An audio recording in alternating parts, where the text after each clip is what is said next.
Quand faut-il arrêter une relation?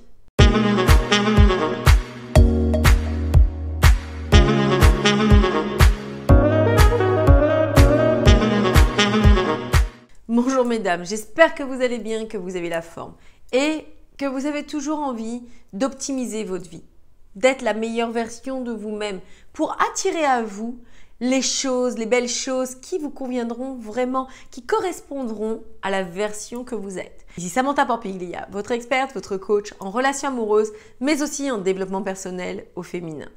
Dans cette nouvelle vidéo, nous allons parler de situations qui font que vous pouvez être amené à comprendre que cette relation ne vous mène nulle part.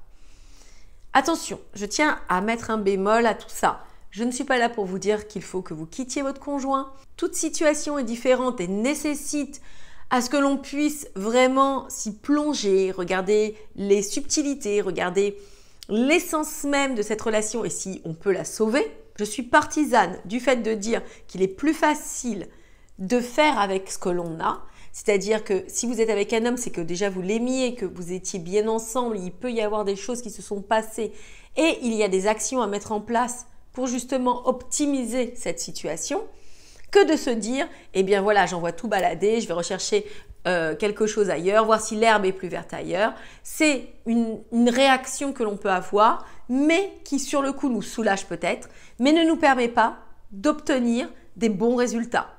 On pense que l'herbe est plus verte ailleurs, on pense que ce sera plus facile parce qu'on fantasme la situation.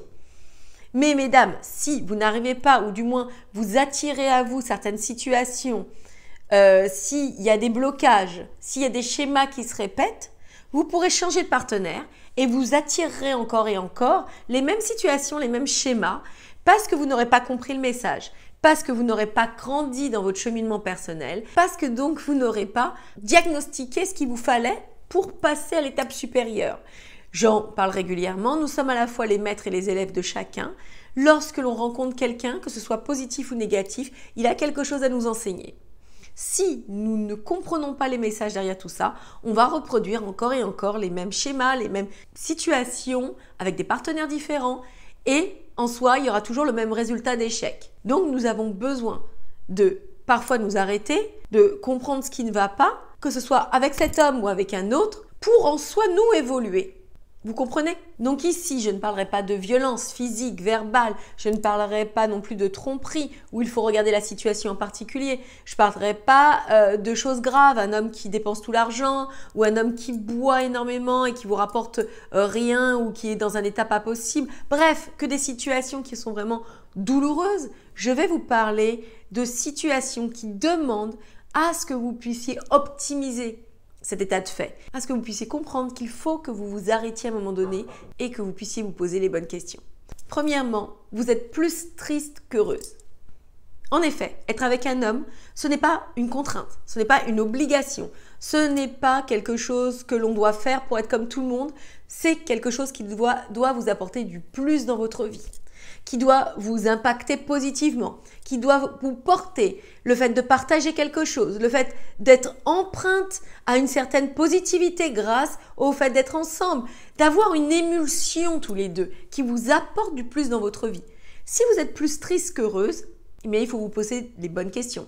Deuxième point, si l'autre vous freine dans votre cheminement personnel. En effet, j'ai eu beaucoup de femmes qui m'ont fait part de ça et qui m'ont dit qu'en fait, elles avaient peur de s'émanciper dans leur travail. Elles cachaient des promotions à leur conjoint. Elles n'osaient pas parler de projets où elles voulaient ouvrir leur entreprise, s'installer à leur compte, faire des choses qui les animaient vraiment, de peur de faire de l'ombre à leur partenaire.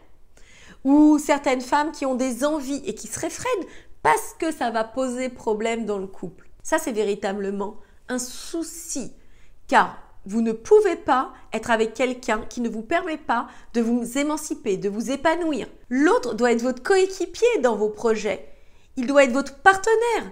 Il doit être votre motivateur, celui qui va vous donner l'assurance que vous pouvez agir toute seule, à bon escient, sans avoir peur d'avoir un boulet au pied, sans avoir peur de faire de l'ombre dans votre couple. C'est qu'il y a quelque chose de malsain à l'intérieur du couple. Troisième point, vous apercevez qu'être avec cet homme n'est pas la vie que vous imaginiez. Vous l'avez rencontré, vous avez été emballé, les choses se sont vraiment bousculées, bref. Et puis, ça fait quelque temps que vous êtes avec lui et vous faites une rétrospection sur la relation et vous vous dites que, en fait, c'est pas la vie que vous attendiez. Ou vous avez une vie qui est chiche. Ou vous avez une vie qui ne vous épanouit pas. Il n'y a pas de positivité à la maison, c'est triste, il n'est pas ambitieux, il vous apporte rien, bref. Vous êtes déçu par cette relation. Et là, ça demande aussi à ce que vous posiez les bonnes questions, à voir s'il y a une évolution possible ou pas. Quatrième point, quand vous faites le bilan, l'autre vous apporte plus de négatif que de positif. Vous apercevez qu'au final, il n'y a pas ça, il n'y a pas de générosité, il n'y a pas de complicité, il n'y a pas de fou rire, il n'y a pas de choses qui vous mettent en joie, bref, des choses que vous attendriez, qui seraient légitimes dans votre couple. Et du coup, s'il y a plus de négatif que de positif, c'est une relation forcément qui demande à ce que l'on mette de nouvelles actions en place pour l'optimiser et pas rester sur ce fait. Et dernier point, un point tragique, vous n'êtes plus celle que vous étiez auparavant. Vous n'êtes plus éteinte. Vous n'osez pas vous exprimer. Vous vous mettez en berne. Vous ne vous reconnaissez plus, les autres, votre famille ne vous reconnaissent plus du fait d'être auprès de lui. Tous ces points-là font que l'on n'est pas dans la vérité, font qu'on n'est pas complètement à l'aise. Et être avec l'autre, c'est certes faire des compromis, mais ce n'est pas rogner sur sa personnalité, sur son individualité. Ce n'est pas se mettre en berne pour que l'autre existe. Ce n'est pas tout ça. Donc voilà mesdames, 5 points pour vous faire prendre conscience qu'un couple, c'est plutôt le fait de se tirer vers le haut plutôt que de se tirer vers le bas. Parfois, prise dans le quotidien, on ne s'en rend plus compte. On est là, contrainte, on se sent forcé, on se sent perdu en fait, parce qu'on avance un peu dans le brouillard. Si vous voulez en savoir plus, si vous voulez aller plus loin, cliquez dans le lien de la description pour participer à un diagnostic totalement gratuit de 45 minutes avec moi, où nous allons voir quelles sont les possibilités que vous pouvez mettre en place pour optimiser cette situation, pour vous en sortir, pour la dépasser et faire en sorte que ça fonctionne et que vous soyez heureuse. Je vous embrasse.